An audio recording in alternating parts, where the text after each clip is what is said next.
Baiklah anak-anak, kita mulai pembelajaran kita di minggu ke-6 online study 2020-2021 ya, Spring Garden School.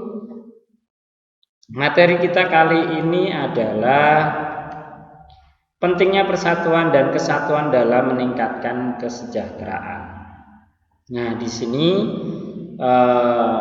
bahwa persatuan dan kesatuan itu adalah bunyi dari sila ketiga dari Pancasila, yaitu Persatuan Indonesia, di mana pada saat sejarahnya dulu itu dimulai dari ide dari para founding father kita atau pendiri bangsa kita, ya, melalui pidato Dekurci Zumbi Josaikai 1 Juni 1945, bahwa menegaskan persatuan itu menjadi langkah awal, ya, untuk menjadikan bangsa Indonesia itu menjadi bangsa yang kuat, ya.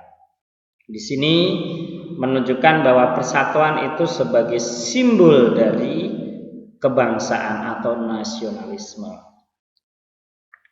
Nah, kemudian dalam konteks kekinian persatuan dan kesatuan itu dimaknai berbeda.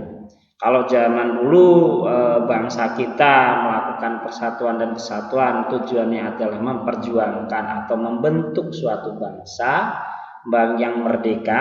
Nah, di konteks yang sekarang ini persatuan dan kesatuan dibutuhkan tidak untuk mencari kemerdekaan, tapi menuju persaingan global. Apa itu persaingan global? Persaingan global itu di mana kita itu sekarang itu tidak lagi menghadapi situasi peperangan, tapi kita masih mengalami perang dalam bentuk yang lain, yaitu perang dalam bentuk kegiatan ekonomi, perang dalam bentuk penguasaan teknologi. Itu adalah bagian dari perang-perang kekinian atau perang-perang modern. Nah, bangsa kita itu rakyatnya harus memahami hal tersebut. Maka dibutuhkan yang namanya persatuan bangsa, mengikat supaya bangsa ini kuat, utuh, tidak tercerai-berai ataupun tidak nanti bisa dikatakan bisa menjadi bangsa yang gagal. Bangsa yang gagal itu bangsa yang bagaimana? Bangsa yang tidak bisa menjaga persatuan dan kesatuannya sehingga terjadi peperangan antar sesama warga negara atau sesama saudara sebangsa setanah air, yang akhirnya menyebabkan negara itu semakin lama semakin terpuruk dan akhirnya menjadi konflik sehingga bangsanya menjadi tercerai-berai, dan akhirnya negara itu akhirnya tidak ada. Banyak contohnya negara-negara yang mengalami kegagalan ketika tidak membina persatuan dan kesatuan. Nah, di masa yang saat ini atau di era globalisasi saat ini, persatuan kesatuan penting untuk mewujudkan cita-cita bangsa Indonesia. Cita-cita bangsa Indonesia itu tertuang dalam sila kelima. Sila kelima itu yang bunyinya yaitu keadilan sosial bagi seluruh rakyat Indonesia. Nah, keadilan sosial bagi seluruh rakyat Indonesia itu adalah cita-cita bangsa Indonesia, di mana masyarakatnya bersatu, adil, sejahtera. Tapi untuk mencapai itu tidak akan berhasil apabila tidak melaksanakan sila ketiga. Untuk menuju ke sila kelima tadi, maka dibutuhkan yang namanya persatuan. Persatuan itu menjadi modal bangsa Indonesia dalam menentukan arah bangsa dan menuju cita-cita bangsa Indonesia, yaitu masyarakat adil dan sejahtera. Nah, di sini sila ketiga Pancasila ini lebih jauh sebenarnya menegaskan bahwa persatuan di situ juga berarti bahwa orang per orang masyarakat atau seluruh komponen masyarakat itu, ya, menjamin keamanan dan keselamatan terhadap masyarakat itu sendiri, dan dalam prakteknya terlibat aktif menyelenggarakan kehidupan. Ini adalah konsep dari persatuan. Jadi masyarakat ini kalau sudah saling melindungi, saling menjaga keamanan, maka persatuan itu akan terwujud. Makanya sekarang ini kalau kita lihat beberapa konflik di daerah ataupun di beberapa tempat itu berbeda ya.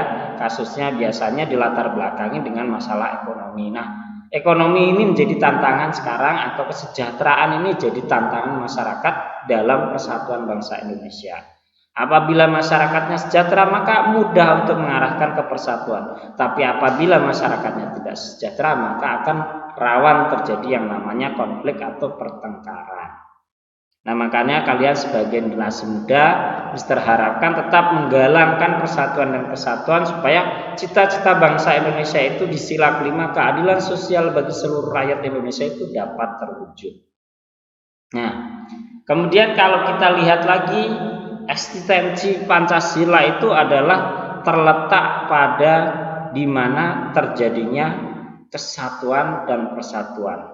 Atau bisa dikatakan mewujudkan cita persatuan nasional republik atau bahasa kerennya sekarang itu NKRI, Negara Kesatuan Republik Indonesia.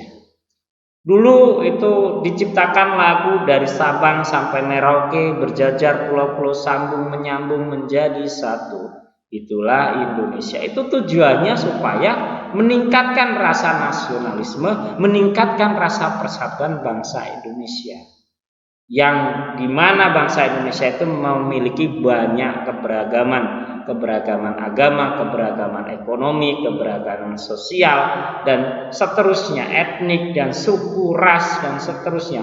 Itu banyak sekali, tapi diikat menjadi satu, menjadi bangsa Indonesia yang dilambangkan atau diikat dengan sebuah lagu dari Sabang sampai Merauke. Itu mencerminkan bahwa persatuan itu menjadi modal utama bangsa Indonesia. Nah, sekarang kaitannya dengan peningkatan kesejahteraan. Nah, untuk mencapai cita-cita bangsa di sila kelima keadilan sosial bagi seluruh rakyat Indonesia, maka pemerintah menuangkan peraturan dalam bentuk Undang-Undang Dasar 1945. Di mana pasal 33 ayat 1 menegaskan bahwa perekonomian disusun sebagai usaha bersama berdasarkan asas kekeluargaan. Ini artinya semangat asas kekeluargaan dan persatuan dijunjung tinggi agar bangsa Indonesia itu mewujudkan cita-cita yaitu masyarakat adil dan sejahtera. Di mana pasal 33 itu mencerminkan kedudukan persatuan dan persatuan itu menjadi penting bagi bangsa Indonesia untuk mencapai masyarakat adil dan sejahtera. Nah, beberapa contoh kegiatan ekonomi yang terbentuk dari persatuan dan kesatuan: 1. Koperasi, 2. Kelompok tani, 3. Komunitas peternak, sapi, ayam, kambing, ikan, dan seterusnya. Itu ada kelompok-kelompok atau komunitas yang terbentuk karena persatuan dan nanti ujung-ujungnya adalah kesejahteraan bersama. Berikutnya ada kelompok nelayan dan penambak ikan. Kemudian ada persatuan pedagang sayur, pedagang daging, sembako, dan lain-lainnya. Nanti juga ada lagi di industri. Di industri itu dikenal dengan istilah serikat atau persatuan buruh misalkan. Nah, itu banyak sekali ya. Banyak sekali bentuk-bentuk persatuan yang dilaksanakan di masyarakat ya, yang dilaksanakan di masyarakat sebagai bentuk dari ya peningkatan kesejahteraan dalam bentuk konsep persatuan. Nah, di sini juga Mister gambarkan ada beberapa gambar. Ini contoh koperasi KUD, koperasi unit desa. Kemudian ada kelompok tani. Kelompok tani itu contohnya seperti gambar di sini. Kemudian ada kelompok pedagang di sini ada di pasar komunitasnya. Kemudian ada lagi peternak komunitasnya, nanti ada lagi atau kelompoknya ada lagi nanti. Kemudian ada kelompok nelayan dan mereka bersinergi satu dengan yang lainnya, itu memiliki peran masing-masing dan nanti tujuannya sama, yaitu mencapai kesejahteraan bersama. Nah, di sini akan terlihat yang namanya pentingnya persatuan dan kesatuan bagi kesejahteraan masyarakat.